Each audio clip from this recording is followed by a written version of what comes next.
Are you tired of tiptoeing around your partner, carefully choosing your words, avoiding certain topics, constantly asking yourself, is this going to set him off? It's exhausting. And if you're honest, it doesn't even feel like you anymore. So let's talk for real about what's really going on and what you can do instead. Walking on eggshells can feel like the safest option. It feels like you're keeping the peace, avoiding conflict, protecting the relationship. But I have to be honest with you, it's actually doing the opposite. Because every single time you silence yourself, every time you shrink your thoughts, every time you hold back what you really feel, a little bit of disconnection grows. And over time, you guys, that turns into resentment. Not because you don't love him, but because you're losing yourself in the process. And here's the deeper layer that most people don't talk about. When there is trauma in the relationship, it can make this pattern feel even more necessary. You might think, if I just say it the right way, if I don't trigger him, if I keep things calm, then everything will be okay. But real connection, you guys, it cannot exist where honesty is missing. And you deserve a relationship where you don't have to disappear to keep it together. So what do you do instead? You begin setting healthy boundaries.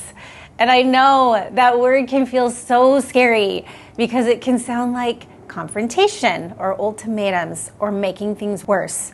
But healthy boundaries are not about creating distance. They're about creating clarity. They let your partner know, this is where I end and this is where you begin. And they actually make relationships feel safer, not more fragile. It can be as simple as saying, I want to have this conversation, but I can't do it when voices are raised. Or, I care about you and I need to feel heard in this. Do you notice the difference? You're not attacking, you're not blaming, you're expressing what you need calmly, clearly, and with respect. And that kind of communication, it builds trust, even if it feels really uncomfortable at first. Now, let's make this really practical, because if you've been walking on eggshells for a really long time, finding your voice again can feel so intimidating. You don't start with the hardest conversations, you guys. You want to start small. Start in moments that feel safe. So maybe it's saying, I'd actually prefer this tonight, or that did not sit right with me. Simple, honest, real. And I want you to pay attention to something. Not just how he responds, but how you feel when you speak up. Because every single time you honor your voice, you rebuild trust with yourself. And that matters. You can also ground yourself with simple reminders like, my needs matter too. I'm allowed to take up space in this relationship.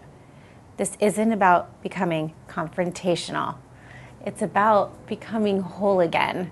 And the more you practice in low stakes moments, the more natural it becomes when it really counts. So, if you're listening to this and thinking, I've been doing this for years, I want to give you a place to start. I created something called the Relationship Pattern Assessment, and it's designed to help you understand the patterns that are keeping you stuck, like walking on eggshells, avoiding conflict, or feeling like you've lost your voice. Because once you can see the pattern clearly, you can finally start to change it. You can take it right now using the link on your screen. You don't have to live in constant tension. You don't have to keep shrinking yourself to keep the peace. There is a way to feel safe and still be fully you. If this resonated with you, I'd love to hear from you in the comments. What's one small way you can start reclaiming your voice today? And if you want more support like this, make sure you're following along. We're in this together.